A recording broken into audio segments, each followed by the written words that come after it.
অসহায় কারা হয়ে যাবে সাহাবীরা তোমরা কি জানো? সাহাবীরা শোনো, কিয়ামতের ময়দানে সবচেয়ে অসহায় তারা হয়ে যাবে। দেখা যাবে আমলের কোনো অভাব নাই, নামাজের অভাব নাই, রোজার অভাব নাই, জিকিরের অভাব নাই, কোরআনের তেলাওয়াতের অভাব নাই, দান সদকার অভাব নাই। কিন্তু কিয়ামতের ময়দানে এই নেক আমল নিয়ে যখন জান্নাতে যেতে লাগবে, তখন অনেক মানুষ তার কাছে চলে আসবে, এসে বলবেন যে তোমার কাছে 20,000 টাকা পয়সা দিয়ে যাও, 3 কাঠা জমি আমার তুমি মেরে দিয়েছিলে ওইটা দিয়ে যাও, 10 কাঠা জমি আমার জমি ছিল তুমি তোমার নামে নিয়েছিলে ওইটা দিয়ে যাও। এক এক করে মানে বান্দারা আসবে, এসে আল্লাহর কাছে বলবে, আল্লাহ এই লোকটা অনেক আমল করতে পারে, কিন্তু তার কাছে আমি অনেক পাওনা, আমার জীবনে সব কিছু ঠকাইছে এই লোকটা। আল্লাহ আমি ছোট ভাই ছিলাম, আমার পরিবারে এই অবস্থা, বড় ভাই দামি জায়গা নিয়ে ছোট ভাইরে দিছিল, এমন জায়গা মনে করেন জায়গা রাস্তার লগে যেটা দাম 20 লাখ টাকা, আর যেটা ভিতরে জীবনে কুত্তা বিলাইও জানা এটার দাম হইল 50,000 টাকা দাম আছে, কিনবার চায় না। এখন ওই জায়গা দিয়ে দিছে বাইরে, কি ইনসাফ হইছে? হ্যাঁ, এত সহজ ইনসাফ? কিয়ামতের ময়দান আল্লাহ বলছেন, ইন্না সাআতা আতিয়াতুন আকাদু খুফিহা লিতুজজা কুল্লু নাফসিন বিমা তাসআ। কুল্লু নফস, প্রত্যেক নফসকে লিতুজজা, তার যাজা দেওয়া হবে। এই জন্যই তো আমি আল্লাহ কিয়ামত কায়েম করবে, এমনি না। কিয়ামতটা কায়েম করার একটা উদ্দেশ্য আছে। উদ্দেশ্যটা হলো যে কিয়ামত কায়েম করবে এই জন্য যাতে করে এই পৃথিবীর মানুষ এবং সমস্ত নফসের পরিপূর্ণ বদলা আমি আল্লাহ দিতে পারি। কিয়ামত কায়েম নাই, দেখা গেছে যে এখন গরিব মানুষ অনেক সময় সঠিক বিচার পায় না, যার যে বিচারের দরকার সেটা পায় না। এদিকে কিয়ামতের বিষয়ে আলোচনা করতে অনেক লম্বা আলোচনা, সেদিকে আজকে বছরে মুদ্দাসির নিয়ে আলোচনা করছি, সেদিকে বলবো। কিন্তু কথা হচ্ছে যে কিয়ামতের ময়দানে মানুষ আল্লাহর কাছে বিচার দাঁড় করে, আল্লাহ আজকে আমি তার কাছে 3 কাঠা 5 কাঠা 10 কাঠা 1 বিঘা 10 বিঘা 5 বিঘা জায়গা পাইতাম, আল্লাহ জায়গাটা দেয় নাই, আমি পাই নাই, এই জায়গা দুনিয়াতে পাই না, এখন আখিরাতে আমি চাই। আল্লাহ বলবেন যে তামা, এটা দুনিয়ার কোনো খেলামেলা শেষ, এটা আখিরাতের খেলামেলা শুরু। এখানে টাকা দিয়ে কিছু কেনা যায় না, এখানে রূপালী সোনালী আর ডাচ বাংলা ব্যাংক নাই গিয়া, এখানে আছে হলো নেক আমল। ও বান্দা, তুমি কি 1 বিঘা জায়গা নিচ্ছ, সেদিন না করলেও সেদিন হাত সাক্ষী দিবে, পা সাক্ষী দিবে, এই জমিন সাক্ষী দিবে। সেদিন আল্লাহ বলবেন তোমার এই টাকা তো দিতে পারবা না, সোনালী ব্যাংক আর রূপালী ব্যাংকও তো নাই, আর পকেট কাফনের কাপড় যদি কেউ লয়ে যাও কবরও তো পকেট দিয়ে দেয় না, নাকি দিয়ে দেয়? পকেটে করে কিছু টেল হয়ে যাবেন নি? হ্যাঁ, এই যে এই জুব্বা বানাইছি কাতার থেকে, কি পকেট একটা দিয়ে দিছে, আবার আরো 2টা দিছে, আমি কই নাই কিন্তু পকেট দিয়ে, এরপর দিছে কিনা? কেন দিল? কারণ হচ্ছে টাকা পয়সা মোবাইল দেখা লাগে পকেটে, ঠিক না বে ঠিক? কিন্তু কাফনের কাপড়ে কি পকেট আছে? হালাল হারাম না মানে কত টাকা করছো কামাই, এত টাকা রাখবা কোথায়, কাফনের তো পকেটে নাই। টাকা পয়সা লইয়া কি কেউ কবরে গেছে, কি জবাব দিবি রে তুই আল্লাহর কাছে? ওরে মানুষ হইছ বেহুশ দুনিয়ার পিছে, ওরে মানুষ হইছ বেহুশ দুনিয়ার পিছে, কি জবাব দিবি রে তুই আল্লাহর কাছে? কি জবাব দিবি রে তুই আল্লাহর কাছে? ঠিক না বে ঠিক? আমার বাবাজিরা, সমালোচনা এদিক সেদিক না তাকায়া নিজের দিকে দেখেন, নিজে কতটুকু দিন কায়েমের জন্য কাজ করতে পেরেছেন। আকিমুস সালাত, নামাজ বিষয়ে যে আলোচনা করলাম, নামাজটাকে কি নিজে কি পড়লে হবে, নাকি দেশবাসীকে নামাজি বানানোর জন্য চেষ্টা করা লাগবে? চেষ্টা করার দরকার আছে না? কোরআন শরীফের সূরা তাহরিম আয়াত নাম্বার 6 আল্লাহ বলছেন, ইয়া আইয়ুহাল্লাযীনা আমানু কু আনফুসাকুম ওয়া আহলিকুম নারা। হে ঈমানদারেরা, তোমরা নিজেরা জাহান্নাম থেকে বাঁচো, আরেকটা কাজ করো, সেটা পরিবারকেও তোমরা জাহান্নামের আগুন থেকে বাঁচাও। পরিবার, এখন আমি নামাজ পড়ি, আমার সন্তান নামাজ পড়ে না, জাহান্নামে যাওয়ার সম্ভাবনা আছে না নাই? আমি নামাজ পড়ি, আমার স্ত্রী পড়ে না, জাহান্নামে যাওয়ার সম্ভাবনা আছে না নাই? আমি পড়ি, আমার বোন পড়ে না, জাহান্নামে যাওয়ার সম্ভাবনা আছে না নাই? আছে। আমি পড়ি, আমার এলাকাবাসীদেরকে নামাজের দাওয়াত আমি দেই নাই, জাহান্নামে যাওয়ার সম্ভাবনা আছে না নাই? সূরাতুল আসর, আল্লাহ রাব্বুল আলামিন সফল যারা হবে তাদের পৃথিবীর 4টা গুণের কথা পৃথিবীর মানুষের ব্যাপারে আল্লাহ বললেন, যারা সফল হয়ে যাবে ইল্লাল্লাযীনা আমানু ওয়া আমিলুস সালিহাতি ওয়া তাওয়াসাউ বিল হাক্কি ওয়া তাওয়াসাউ বিস সাবর। এই চারটা কাজ, ঈমান, নেক আমল, এরপরে হচ্ছে যে নেক আমলটা নিজে করলে হবে না, ওয়া তাওয়াসাউ বিল হক, একে নিজে নামাজ পড়তে হবে, আমার এলাকার মানুষদেরকেও, আমার দেশের মানুষকেও নামাজের জন্য দাওয়াত দিতে হবে। সেই দাওয়াত যদি এখন এমনি দেয় যে ভাই নামাজটা পড়েন, এই দাও দিলে কয়ে সরেন, ঠিক না? কিন্তু ইসলাম কায়েম হয়ে গেলে এইরকম আর চলবে না। নামাজ ছাড়া পরে দোকানে বসে থাকবেন, উপায় থাকবে না, তখন একবারে সাইজ করা হবে। সেজন্য দেখেন এক হাদিস শরীফের ভিতরে রাসূল সাল্লাল্লাহু আলাইহি ওয়াসাল্লাম বলছেন যে তোমাদের সন্তানের বয়স যখন 7 বছর তখন তোমরা তাকে নামাজের আদেশ দাও। কয় বছর? 7 বছর। 10 বছর হয়ে গেছে, এখন নামাজ পড়ে না, নবী বলেন এর পিটাও। কি করো? পিটাও। কেন? যে নামাজ পড়ে না সে আল্লাহ চিনে না, যে আল্লাহ চিনে না সে বাপ মা 14 গোষ্ঠী কিচ্ছু চিনে না। তাহলে আল্লাহকে আগে চিনতে হবে, কারণ আমার আল্লাহই তো আমাকে বানালেন, আমার আল্লাহই তো এত সুন্দর দেহ দিলেন, আল্লাহ রূহ দিলেন। আবার এই রূহ একদিন থাকবে না, আবার এই দেহ একদিন হয়তো পোকামাকড় খেয়ে ফেলবে। কিন্তু যেই আল্লাহ আমাকে 1 ফোঁটা নাপাক পানি থেকে বানালেন, সেই আল্লাহ রাব্বুল আলামিন আমাকে আবার জীবন্ত করতে পারেন কি পারেন না? আল্লাহ বলছেন ইলাইহি তুরজাউন, তোমাদের আমি আল্লাহর কাছে আবার এসে হিসাব দেওয়া লাগবে। তাই নিজের চিন্তা আগে করা দরকার, ঠিক না ভাই? ঠিক, নিজের চিন্তা আগে করা লাগবে। কিন্তু আমরা কি করি? আমরা নিজে চিন্তা করি না, আমরা আরো 10 জনের চিন্তা করি যে অমুক খারাপ, তমুক খারাপ, অমুক মিয়া ভালো না। এই চিন্তা করতে করতে দেখা যাচ্ছে আমাদের জীবনই শেষ, যেরকম, ঠিক না ভাই? ঠিক। সেই জন্য 1-2টা গজল গাওয়ার রিকোয়েস্ট আসছে, এইগুলো তো শেষে গাইবো ইনশাআল্লাহ, ঠিক আছে না? না গায়ে তো আর যাওয়া যাবে না। মা বোনরা অনুরোধ করুক, আমাদের দাদা বাবা, আমাদের ভাইদের তো অনুরোধ আছে না? আছে না ইনশাআল্লাহ? খালি মা বোনদের একা হবে কেন? আপনাদেরও তো আছে। হ্যাঁ হ্যাঁ, ও আচ্ছা, হুজুরকে বাংলা উর্দু সব শোনাতে হবে। যেরকম মারহাবা, আলহামদুলিল্লাহ। আপনার একটা মাহফিল করে গেলাম, ওই মাহফিলের তো না এই মাহফিলটা আমার কাছে বেশি ভালো লাগতেছে। সেই মাহফিলটা এখনো ভরপুর আছে, আলহামদুলিল্লাহ।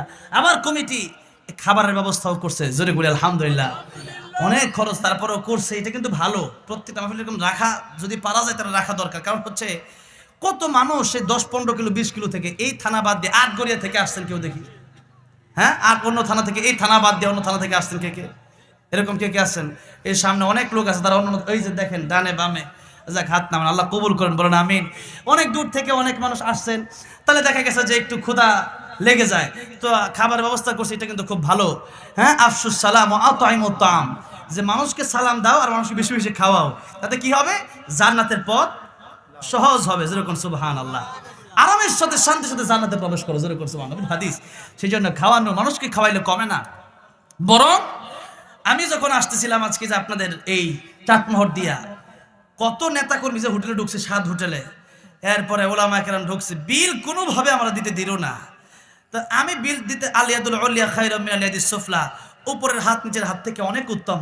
তা আমি বিলটা দিতে চাই, কিন্তু উনি বলতেছেন পাবনার মানুষ, আপনি এখানে বিল দিবেন, তাহলে এটা কি হইলো? আপনি তো মেহমান, পাবনার মানুষ কত ভালো। তো এখন দেখেন যে এই যে মানে ওনারা খাওয়াচ্ছে, তাতে কি মানুষকে খাওয়ানোর পরে দেখবেন আলাদা একটা তৃপ্তি পাওয়া যায়, মনে একটা শান্তি পাওয়া যায় না? আপনি বিশ্বাস না হলে একটা গরিবকে সবসময় দান করবেন, দানের ভিতরে যে শান্তি। এক ব্যক্তি এসে বলেন, ইয়া রাসূলুল্লাহ, আমার মনটা খুব শক্ত হয়ে থাকে। নবী বললেন, তুমি এতিমরে ভালোবাসো, এতিমের মাথায় হাত বোলাও, তাহলে তোমার অন্তর ঠান্ডা হবে, অন্তর প্রশান্তি লাভ করবে। যেরকম সুবহানাল্লাহ। আমার মাদ্রাসায় অনেক ইতিম আছে। এই রাজশাহী চাঁপাই নবাবগঞ্জের একটা ছেলে আমার মাদ্রাসায় পড়ে, ছেলেটা খুবই মুআদ্দাব।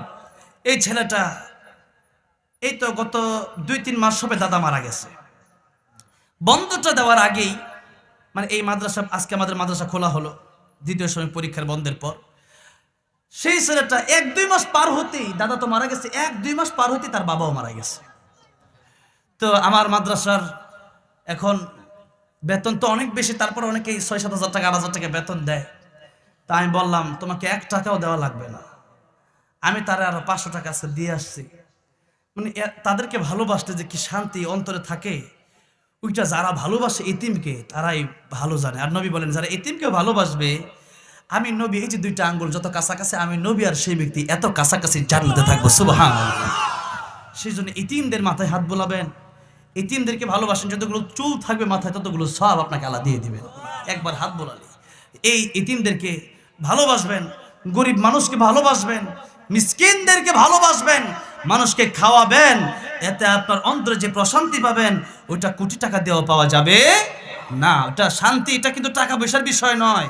অনেকের টাকা আছে ঘুমাইতে পারে না, অনেকের টাকা আছে দেশেই থাকতে পারে নাই, হ্যাঁ, অনেকের টাকা আছে এরপরে দেখা গেছে দুশ্চিন্তা শান্তি নেই। শান্তিটা আলাদা বিষয়, যে টাকা পয়সার সাথে সম্পৃক্ত নয়। শান্তি আছে, টাকা আছে কিন্তু যাও ছাড়া কিচ্ছু পেটে হজম হয়। আবার দেখা গেছে যে টাকা পয়সা কম, নামাজ পড়ে 3 বেলা ঠিকই খাইতে পারতেছে, মন দিল খুব ভালো, জিগাইলেই কুলু লিন্নাস হুসনা, আল্লাহ বলেন মানুষের সাথে উত্তম আচরণ করো, হাসি মুখে কথা বলো। হাসি মুখে কথা বললেই এক একটা করে সৎকার সব আল্লাহ দিয়ে দেবেন। সুবহানাল্লাহ। হাসি মুখে কথা বলা, কুলু লিন্নাস হুসনা, মানুষের সঙ্গে হাসি মুখে কথা বলবেন। আল্লাহ বলেছেন হাসি মুখে কথা বলো। হাসি মুখে কথা বলবেন, ওইটা আপনার জন্য সওয়াবের কারণ হয়ে যাবে। এই জন্য মানুষের সঙ্গে হাসি মুখে কথা বলা ওইটাও একটা মানসিক শান্তির বিষয়। সেটা সব সময় মানুষের সঙ্গে হাসি মুখে কথা বলবেন, মানুষকে খাওয়ানোর চেষ্টা করবেন, মানুষকে ভালোবাসবেন। দেখবেন এমন জায়গা থেকে আল্লাহ রিজিকের ব্যবস্থা করে দিবেন আপনি কল্পনাও করেন নাই। ওয়া ইয়ারযুকহু মিন হাইসু লা ইয়াহতাসিব, আল্লাহ বলেন এমন জায়গা থেকে আমি আল্লাহ রিজিক দেব তুমি কল্পনাও করতে পারবে না, কল্পনাও করা যাবে না। আল্লাহু আকবার। এই জন্যই যারা আল্লাহর কাজ করে এদের রিজিক যে আল্লাহ কিভাবে দেয় এটা সেই ব্যক্তি কল্পনাও করতে পারে না। আল্লাহু আকবার। সেই জন্য আমরা মানুষকে বেশি বেশি খাওয়াবো বলে যেহেতু খাওয়ার ব্যবস্থা করছে সেই জন্য খাওয়ার ফজিলতটা বলে দিলাম আর কি। তো ঠিক আছে, একটু সামনের দিকে যাই। গীবত, তহমত, সমালোচনা, চুগলখড়ির কারণে এক কবরে আযাব হচ্ছে, নবীজি বলেন আরেকটা কবর বাকি ছিল। আল্লাহর নবী বলেন ও আমার উম্মতেরা, আরেকটা কবরে আযাব হওয়ার কারণ হলো আরেকটা কবরে যেই ব্যক্তিটা আছে ওই ব্যক্তিটা পেশাব করার পর ঠিকভাবে পবিত্র হইতো না। এটার দুইটা কারণ থাকতে পারে। একটা হলো পেশাব করার পর অনেক সময় পুরুষের পেশাবের পর পুরুষ পেশাব করার পর 1 মিনিট 2 মিনিট কারণ 2.5 মিনিট তার পেশাব পড়তেই থাকে। বিশ্বাস না করলে আপনি টেস্ট করে দেখেন ওয়াশরুমে। তো এরপরে টিস্যু নেয় না, কি করে ডাইরেক্ট পানি নিয়ে চলে আসতেছে, কিন্তু তার পেশাব কিন্তু আর 1-2 মিনিট বের হচ্ছে। অথবা দেখা গেছে যে কোনো রকম একটু নিয়ে শেষ, অথবা কেউ ঢিলাও নেয় না আর পানিও নেয় না, একেবারেই অপবিত্র অনেকে থাকে কি থাকে না। এটা হচ্ছে এক। আরেকটা হচ্ছে পেশাব করার পর বিভিন্ন জায়গায় পেশাব করার কারণে, অনেক সময় রাস্তাঘাটে বিভিন্ন জায়গায় পেশাব করার কারণে রাস্তার সাইডে দেখবেন ওই ছিটাটা নিজের পায়ে, নিজের কাপড়ে, নিজের রানে এসে লাগে, ঠিক না? পেশাবের ছিটাটা, ওই পেশাব থেকে না বাঁচার কারণে আল্লাহর নবী বলেন আল বাউলু, বাউল শিল্পী কয় না, এই বাউলু মানে হলো পেশাব, বাউলুন নবী বলেন বাউলু, এই পেশাব থেকে এলে বাউল শিল্পী, পেশাব শিল্পী। এই জন্য কারণ হচ্ছে যারা আল্লাহ চেনে রাসূল চেনে না, এরা আবার কি এর শিল্পী, বাউল অর্থ কি ওইটাই তো জানে না। তা বাউল আবুল দুইটা অর্থই পেশাব। এখন এই বাউলুন নয় বলেন বাউল থেকে না বাঁচার কারণে, অর্থাৎ পেশাব থেকে না বাঁচার কারণে তার কবরে সবচেয়ে ভয়ঙ্কর আযাবের একটা আযাব হবে পেশাব থেকে না বাঁচার কারণে, অপবিত্র থাকার কারণে। এবার বলেন তো দেখি, এই সমস্ত ডিলা কলপ না নেওয়ার মতো ব্যক্তি আমাদের সমাজে আছে না নাই? পানিও নাই, ডিলাও নাই, টিস্যুও নাই, আর খবরও নাই। আর এই অবস্থায় মাঝে মধ্যে দেখা গেছে নামাজও ফিরালা, যেরকম ঠিক না বে ঠিক। অনেক সময় দেখা গেছে যে নামাজের দরকার হয়েছে, এখন ওযু আছে না নাই, এবার শরমে লজ্জায় নামাজে দাঁড়ায় যায়। তো কেমনে আল্লাহর সিজদায় নাপাক অবস্থায়। সেই জন্য নাপাক যারা থাকবে, পবিত্র যারা হবে না, কবরের সবচেয়ে ভয়ঙ্কর তাদের আযাব, ভয়ঙ্কর আযাব তাদের হবে যারা পেশাব থেকে বাঁচবে না। তাহলে কি মনে করেন এগুলা কি এমনি কি এটা মুখস্থ তারাবি পড়তাছি নাকি বোঝার জন্য বলতেছি? এগুলা মনের পকেটে নিয়ে মনে করবেন যে হুজুর তো বলছিল ওই সময়, এই কথাটা যদি না মানি ওইটা তো হুজুরের কথা নয়, ওইটা আল্লাহর কথা ছিল, ওইটা নবীর কথা ছিল। সুতরাং আল্লাহ রাসূলের কথা না মানলে উপায় থাকবে না কবরে। তাহলে চুগলখড়ি করার কারণে কবরে আযাব হয়, একজনের কথা আরেকজনে লাগায় দেওয়া, মারামারি ফিতনা সৃষ্টি করলে কবরে আযাব হবে। আরেকটা হইল পেশাব অথবা নাপাকি থেকে না বাঁচার কারণে কবর আযাব হবে। এই দুইটা কাজ থেকে আল্লাহ আমাদেরকে হেফাজত করেন, জোরে বলেন আমিন। আরেকটু সামনে যাই, পরনিন্দা লইয়া আরেকটা কথা বলবো, ছোট্ট একটা ঘটনা বলবো, এরপরে 4 নাম্বার আয়াত বইলা আলোচনা সমাপ্তি ঘোষণা করে, এরপরে 12:30 বেজে গেছে, আমি আপনাদের কাছ থেকে 10 থেকে 15 মিনিট ছায়া নিতে চাই। কষ্ট হবে? লিল্লাহি তাকবীর। আল্লাহ কবুল করেন, জোরে বলেন আমিন। তাহলে একটু সময় আলোচনাটা শুনেন। ইমাম সুফিয়ান সাউরি যে পরনিন্দার খুঁজিটা কি, আল্লাহ বলছেন আইয়ুহিব্বু আহাদুকুম, তোমাদের মধ্যে এমনটা কেউ পছন্দ করে আইয়াকুলা লাহমা আখিহি মাইতা, মৃত ভাইয়ের কাঁচা গোশত তোমরা কেউ খাওয়া পছন্দ করো? মরা মানুষের গোশত কেউ খায় আমরা কোনোদিন দেখছেন? এটা মানুষ অপছন্দ করে না? আল্লাহ বলছেন ফাকারিহতুমু, তোমরা এটা অপছন্দ করো। এবার আল্লাহ বলছেন এটা যেমনি অপছন্দ করো, ওয়ালা ইয়াগতাব বা'দুকুম বা'দা, একে অপরের বিরুদ্ধে গীবত করবা না। গীবত এটাও হচ্ছে অপছন্দনীয়, এটাও হচ্ছে মরা ভাইয়ের গোশত খাওয়ার মতো। আর আল্লাহর নবী বিশ্বনবী রাহমাতুল লিল আলামিন দুটি কথা বলেছেন গীবত যারা করে তাদের বিরুদ্ধে। এবার সুফিয়ান সাউরি রাহমাতুল্লাহ আলাইহির একটা ছোট্ট ঘটনা বলে আমি কথাটা সামনের দিকে যাব।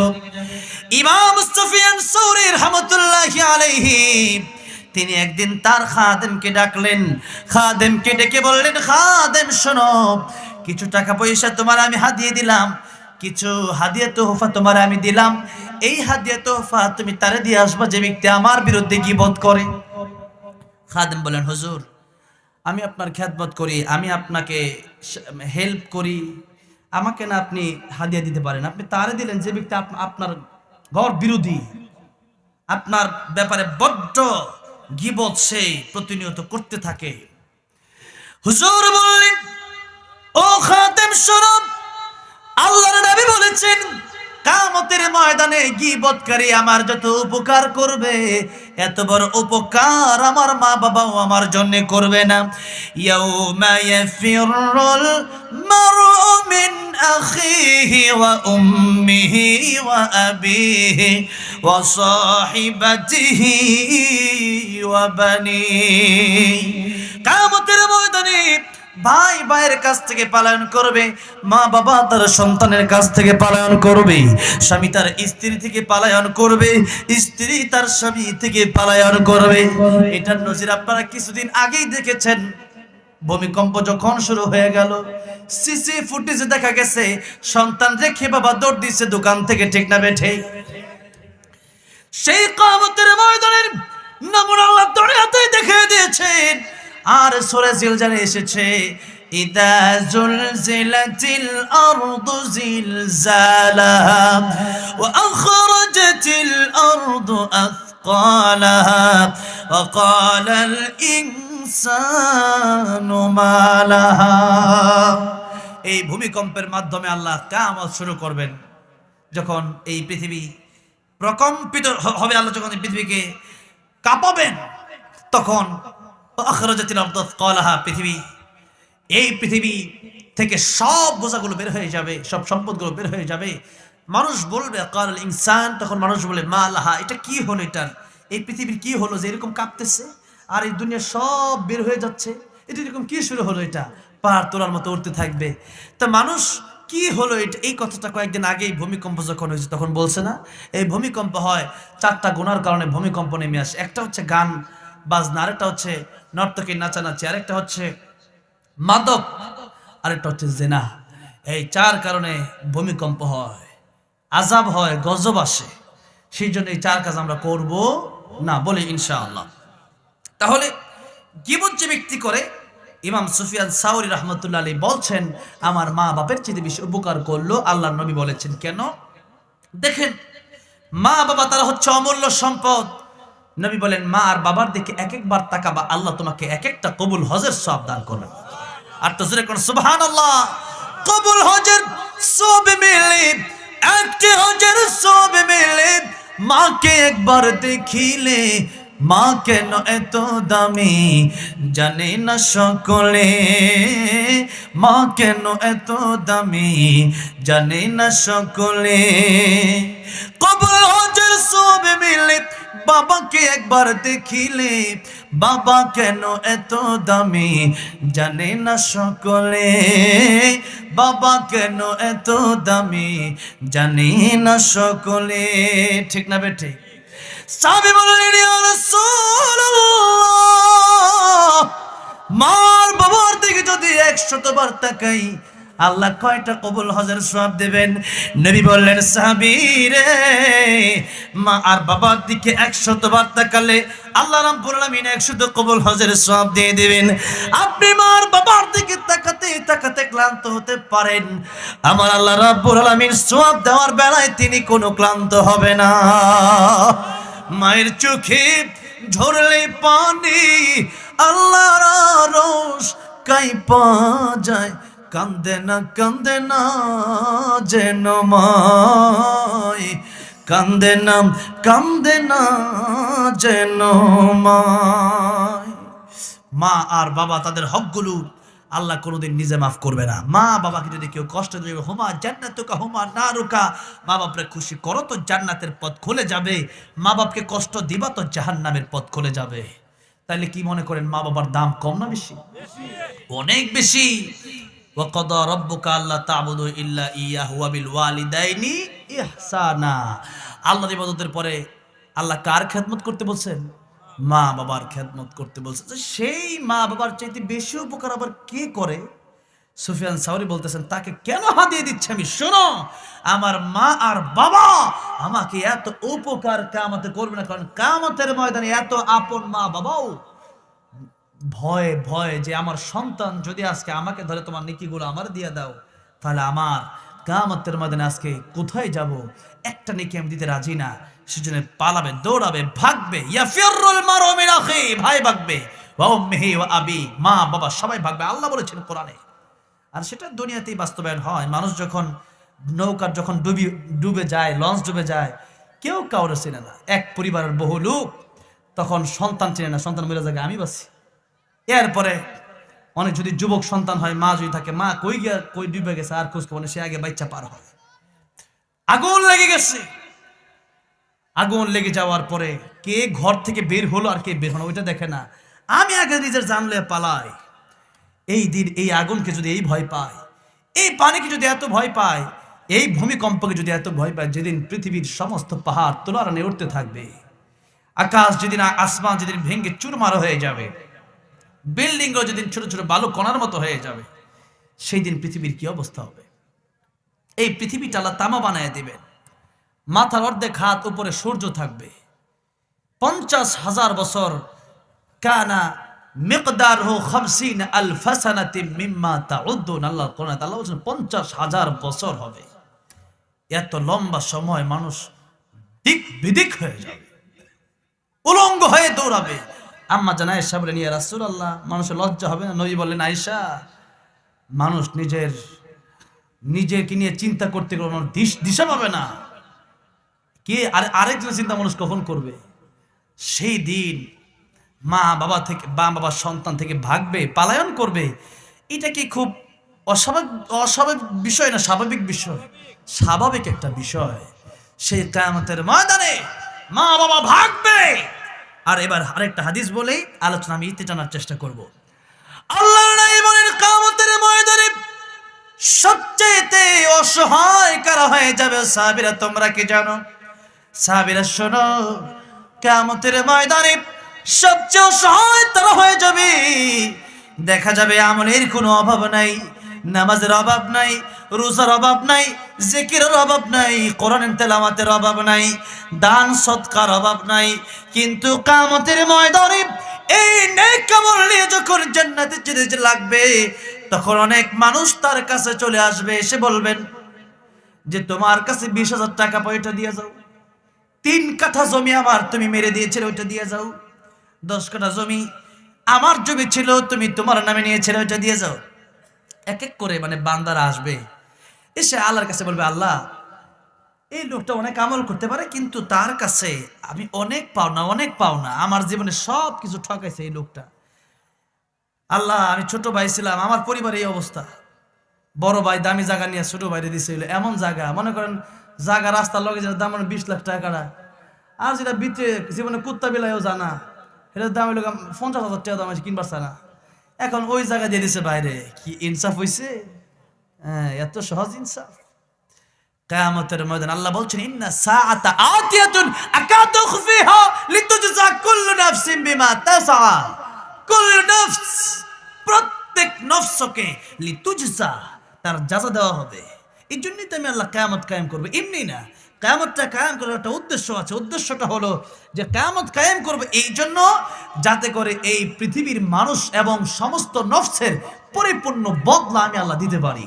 কিয়ামত কায়েম নাই, দেখা গেছে যে এখন গরিব মানুষ অনেক সময় সঠিক বিচার পায় না, যার যে বিচারের দরকার সেটা পায় না। এদিকে কিয়ামতের বিষয়ে আলোচনা করতে অনেক লম্বা আলোচনা, সেদিকে আজকে বছরে মুদ্দাসির নিয়ে আলোচনা করছি, সেদিকে বলবো। কিন্তু কথা হচ্ছে যে কিয়ামতের ময়দানে মানুষ আল্লাহর কাছে বিচার দাঁড় করে, আল্লাহ আজকে আমি তার কাছে 3 কাঠা 5 কাঠা 10 কাঠা 1 বিঘা 10 বিঘা 5 বিঘা জায়গা পাইতাম, আল্লাহ জায়গাটা দেয় নাই, আমি পাই নাই। এই জায়গা দুনিয়াতে পাই না, এখন আখিরাতে আমি চাই। আল্লাহ বলবেন যে তামা তামা, এটা দুনিয়ার কোনো খেলামেলা শেষ, এটা আখিরাতের খেলামেলা শুরু। এখানে টাকা দিয়ে কিছু কেনা যায় না, এখানে রূপালী সোনালী আর ডাচ বাংলা ব্যাংক নাই গিয়া, এখানে আছে হলো নেকামল।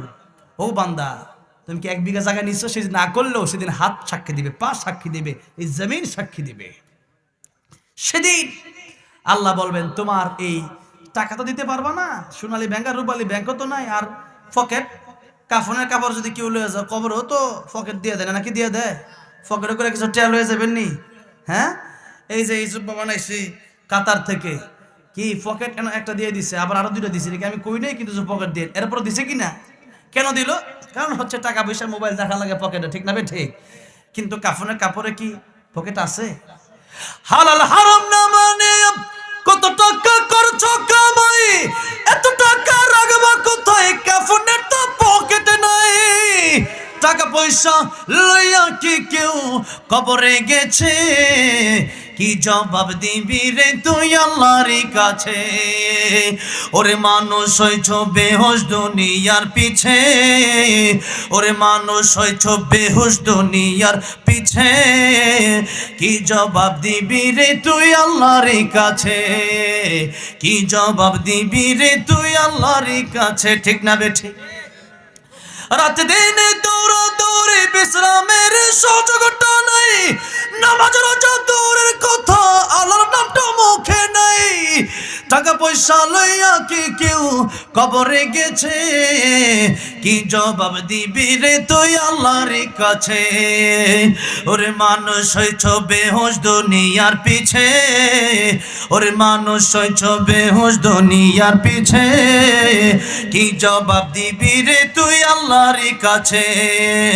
কি জবাব দিবি রে তুই আল্লাহর কাছে? ঠিক না বেঠে?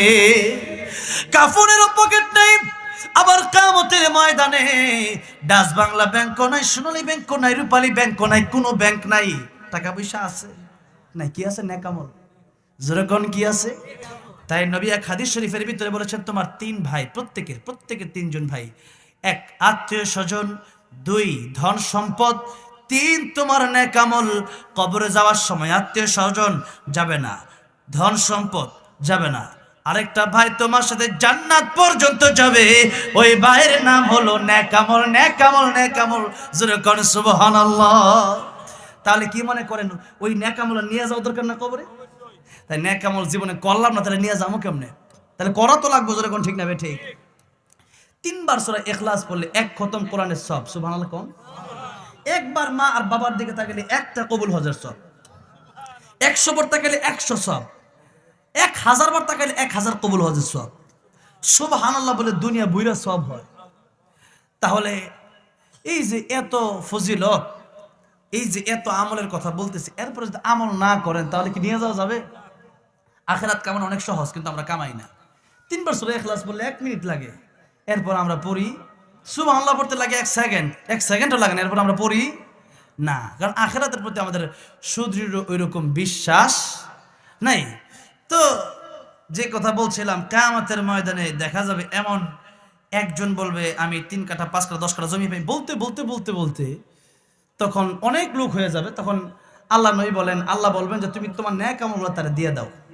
1 জন 2 জন 3 জন ন্যাক আমল দিতে দিতে একসময় তার ভান্ডার খালি হয়ে যাবে। তখন আরো কিছু লোক আসবে যে আল্লাহ আমার হক মারছে কেমনে, যে আমার বিরুদ্ধে গীবত করছে।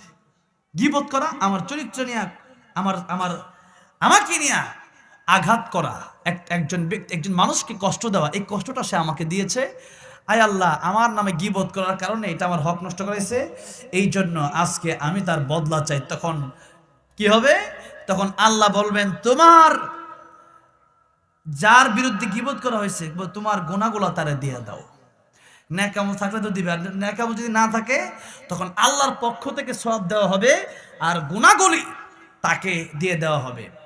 যখন গুনাহগুলি দেওয়া হবে তখন মনে করেন যে একজন নামাজ না পড়ার কারণে জাহান্নামে যাবে। এখন তার এই জাহান্নামের বোঝাটা যে ব্যক্তি গীবত করলো তার নিয়ে পরে জাহান্নামে যাওয়া লাগবে। ইমাম সুফিয়ান সাউরি রাহমাতুল্লাহ বলেন, খাদেম শোনো, দুইটা লাভ। তার সব নেক আমল যা করবে সব আমার কাছে আসে, আর আমার যা গুনাহ আছে সব তার কাছে যায়। কিয়ামতের ময়দানে আমার গুনাহ তারে দিয়ে আমি যাব জান্নাতে, আর তার নেক আর আমার গুনাহ সে নিয়ে কিয়ামতের ময়দানে আমার গুনাহ আমার বিরুদ্ধে গীবত করার কারণে আমার গুনাহ নিয়ে সে যাবে জাহান্নামে, আর তার নেক আমল নিয়ে আমি যাব জান্নাতে। তাহলে কিয়ামতের ময়দানে মা বাবাও একটা নেকি দিবে না, আর যে ব্যক্তি আমার বিরুদ্ধে গীবত করলো, আমার বিরুদ্ধে দোকানে দোকানে বৈশা বিভিন্ন মিটিংয়ে বিভিন্ন সিস্টেমে সমালোচনা করলো আমার ছোটখাটো করার জন্য, সেই ব্যক্তি কিয়ামতের ময়দানে তার নেক আমল আমার দিয়া আমার গুনাহ তাকে নিয়ে জাহান্নামে সে যাবে, আর আমি জান্নাতে যাব। তাহলে আমার বিরুদ্ধে গীবত করলে এত উত্তর আমার দেওয়া দরকার, এত টেনশন করা দরকার নেই। আর আমি খুশি হব প্রয়োজনে কেউ যদি আপনার বিরুদ্ধে গীবত করে সমালোচনা করে তাকে আপনি একটা চা খাওয়াইবেন, পারলে সিঙ্গারা, পারলে বিরিয়ানি। কথাটা বোঝেন নাই? কেন খাওয়াবেন? কেন খাওয়াইলি তো সে ব্যক্তি চিন্তা করবে কেন আমার লেগে কয় কেন, তখন বুঝবেন আরে আর গীবত করা যাবে না, তো লাভ হচ্ছে আমার ক্ষতি হচ্ছে। বাস্তবে আল কাইসু মান দানা নাফসাহু ওয়া আমিলা লিমা বা'দাল মাউত, প্রকৃত জ্ঞানী যদি হয়, আর জ্ঞানী না হলে তো তাকে নিয়ে আর কোনো কথা নাই, সে তো এভাবে জাহান্নামের পথে হাঁটছে। সেই জন্য আমরা গীবত থেকে আল্লাহ আমাদেরকে হেফাজত করেন, আমিন। 4 নাম্বার কথা, জাহান্নামে গীবত করার পরে আরেকটা কথা বাকি আছে না, ওই কথাটা হচ্ছে ওয়া কুন্না নুকাযযিবু বিয়াউমিদ্দিন। একটা হচ্ছে কিয়ামতকে ডাইরেক্ট অস্বীকার করা, আরেকটা হচ্ছে যে মানুষ কথার কথা কেউ যদি বলে যে ভাই আপনার কাছে আমি 5,000 টাকা পাই, আপনি আমাকে দিয়ে দেন ভাই, তখন নেওয়ার সময় দেখবেন অনেক লোক টাকা ধার নেওয়ার সময় খুব কাকতি মিনতি করে নেয়। এটা নিয়ে অনেক ফজিলতপূর্ণ আলোচনা আছে। সবচেয়ে বড় আয়াতটা শুধু লেনদেন নিয়ে, ইয়া আইয়ুহাল্লাযীনা আমানু ইযা তাদায়ানতুম বিদাইনিন ইলা আজালিন মুসাম্মান ফাকতুবু, একবারে আল্লাহ বিকুল্লি শাইইন, একটা পৃষ্ঠা শুধু লেনদেন নিয়ে আলোচনা করেন সূরা বাকারায়। কিন্তু কথা হচ্ছে যে যখন টাকাটা চাইতে যায় পাওনাদার যিনি, চাইতে গেলে কয় তোমার টাকা কি মেরে দিছি, আমি কি মরে গেছি, অনেক সময় ধমক দেয় যেরকম ঠিক নেবে ঠিক, এমন অনেক সময় হয় নাম্বারটা ব্ল্যাক লিস্টে ফালায় থুয়ে দেয়। এরপরে দেখা গেছে অনেক সময় আর যোগাযোগ বিচ্ছিন্ন করে দেয়, আপনি রাস্তাতে গেলে সে অন্য রাস্তা দিয়ে চলে যায়, কেন? ওই যে 5,000 টাকা দিতে হবে। এরপর যদি চায় আপনি বলেন এই তোমার টাকা দিতাম না, এরপরে আপনি যদি বলেন যে আমার টাকাটা দিবা না, তাহলে কিয়ামতের ময়দানে কিন্তু একটা হিসাব দিতে হবে তোমাকে। সে বলে আরে কিয়ামতের কথা পরে, কবরে পরে, মরার কথা তো পরে, এই যে মরের কথা পরে, এরকম গাফলতি করার কারণে কিয়ামতের ময়দানে তারা জাহান্নামে যাবে। কারণ পরকাল নিয়ে তারা ঠাট্টা করছে, পরকালকে তারা গাফলতি করছে, পরকাল নিয়ে তারা অস্বীকার করছে যে পরকাল তো পরে, কিন্তু পরকালকে আসলেই পরে নাকি এখন মরে গেলে মান মাতা ফাকাত কামাত কিয়ামাতুহু, নবী বলেন মানুষ যখন মরে যায় তার তখন কিয়ামত শুরু হয়ে যায়। কেউ মরলে আল কবর রাউযাতুম মিন রিয়াজিল জান্নাহ আও হুফরাতুম মিন হুফরিন নার, ভালো মানুষ যদি হয় তার কবরটা জান্নাতের বাগান, আর যদি মন্দ হয় কবর থেকে আযাব শুরু হবে, একবার জাহান্নাম পর্যন্ত চলতেই থাকবে, চলতে থাকবে। তাহলে কি মনে করেন এই মরণটাকে অনেক পরে না এখন? এখন আজকে মালাকুল মউত আসতে পারে কিনা? আসতে পারে। নবী বলেন আমি নবী, আমার কাছে মালাকুল মউত আসলে অনুমতি লাগবে, এরপরে আমি নবী ডান দিকে সালাম ফিরাইয়া বাম দিকে সালাম ফিরাবো, এতটুকু গ্যারান্টি আমি নবী দিতে পারি না। তাহলে আমি মারা গেলে আমি লাশ হয়ে যাবো, লাশ হয় কিচ্ছু নাই। তা এরপর তাহলে কি আব্দুর রহমান ইন্তেকাল করছে, আব্দুর রহিম ইন্তেকাল মানে এক জায়গা থেকে আরেক জায়গায় যাওয়া, মানে নবী বলেন কবরে যাওয়া নেওয়ার পরে 40 কদম মানুষ হাইটে আসতে যতক্ষণ সময় লাগে ততক্ষণের ভিতরে ফেরেশতার প্রশ্ন শুরু হয়ে যায়। দুজন ফেরেশতা এবং প্রশ্ন করে মান রব্বুকা ওয়া মা দীনুকা ওয়া মান হাদার রাজুল আল্লাযী বুইতা ফীকুম, তোমার রব কে, তোমার দিন কি? অনেকে আমাদেরকে ধর্মান্ধ বলে, ঠিক না? হ্যাঁ, ধর্ম কি জিনিস বুঝবেন কবরে যাওয়ার পরে, ধর্মান্ধ বলেন। হ্যাঁ, আমাদেরকে বলেন ধর্মান্ধ। তা আমরা ধর্মান্ধ হবো না, আমরা কি রাজনীতি অন্ধ হব?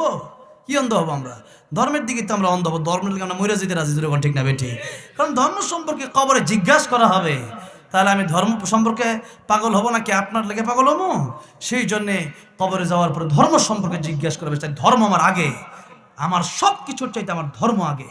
সেই জন্য ধর্ম সম্পর্কে এরপর আমার নবীকে দেখা জিজ্ঞেস করবেন, হাদা রাজুল আল্লাযী বুইসা ফীকুম, নবীকে চিনো কিনা জিজ্ঞাসা করা হবে। সেদিন পরিচয় যদি দিতে পারেন, আল্লাহ বলেন তার কবরে জান্নাতের বিছানা বিছায় দাও, তারা জান্নাতের পোশাক দাও, একটা ঘুম দিবেন, আহা কি আরামের ঘুম হবে। হ্যাঁ, সেই জন্য একেবারে নতুন দুলহার মতো ঘুমিয়ে যাবেন, হাদিস শরীফে আসছে। কিন্তু দেখা গেছে যে যদি জীবনে ভালো কোনো কাজই না করেন, জীবনে খালি উল্টাপাল্টা সব করছেন, এখন কি এই সুযোগ পাওয়া যাবে? কবরটা কি জান্নাতের বাগান হবে? হুফরাতুম মিন হুফারিন নার, কবরটা জাহান্নামের গর্ত হয়ে যাবে। তাই মৃত্যুর প্রস্তুতি আরো 10 দিন 20 দিন 1 মাস বিয়ের পরে, রমজান মাস আসলে নয়, বরং এখন থেকে নিতে হবে।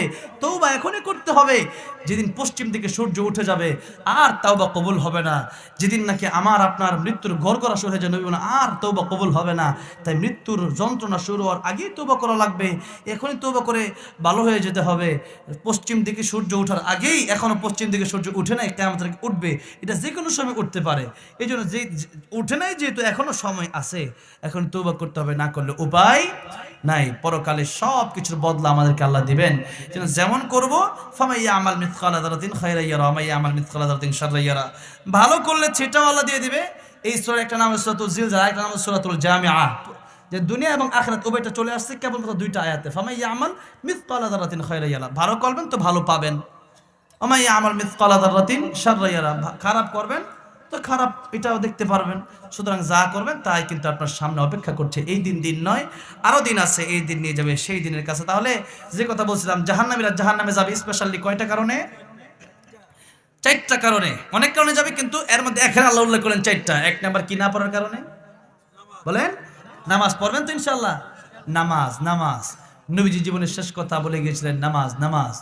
এরপরে 2 নাম্বারে হচ্ছে এতিম, মিসকিন, অনাথ, গরিব, তাদেরকে খাবার না দেওয়ার কারণে জাহান্নামে যেতে হবে। 3 নাম্বারে গীবত, তুহমত, মানুষের বিরুদ্ধে সমালোচনা করার কারণে, চুগলখুরি করার কারণে জাহান্নামে যেতে হবে। 4 নাম্বারে কিয়ামতের ময়দানকে অস্বীকার অথবা কিয়ামতের পরকাল নিয়ে গাফলতি করার কারণে জাহান্নামে যেতে হবে। আল্লাহ আমাদেরকে এই 4 কাজ থেকে, এই 4 কাজ 4টা আয়াত অনুযায়ী আমাদেরকে আমল করার তৌফিক দান করুন। জোরে বলেন আমিন।